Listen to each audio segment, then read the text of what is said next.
All right, let's get back into uh, what took place in Wisconsin. This was huge. Now, sadly, if you'll remember last year, I think around this time, the left, as it were, lost an election. The judge elections in Wisconsin are nonpartisan, theoretically, and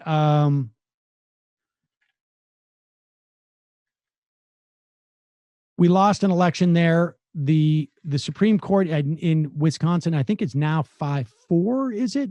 Or maybe it is 5-3.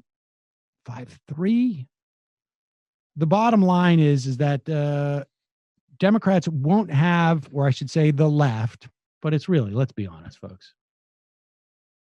won't have an opportunity to tilt this court again until 2023. But this is huge. With 90% of the returns counted, Daniel Kelly lost to Jill Karofsky. She had just lost last time around. She was leading Kelly by more than 100,000 votes. That's 7 percentage points. It could have come in close to 8 or 9 percentage points. This is when we had Milwaukee with, I don't even know how to do the math, 5%, 4% of its normal polling places open. Everybody knows the story. The governor tried to shut down the election. The state Supreme Court kept it open. The federal Supreme Court said you cannot count absentee ballots after last Tuesday, even though they were still given till today or yesterday to announce the results. The Republicans entered the election with a 5-2 majority on the state Supreme Court. So they now have a 4-3. This will leave the liberals in the minority until 2023. Next time a conservative justice will face voters. But there is an ongoing voter roll purge fight at the court. One of the people, Kelly, had recused himself, and the conservative Justice Brian Haggerty sided with the voting rights group to halt the purge. So it was deadlocked at 3-3.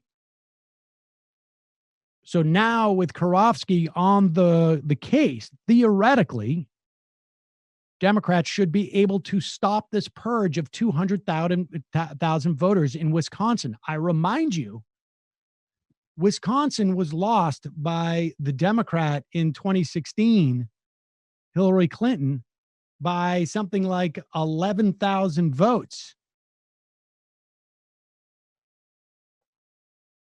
So this is pretty big.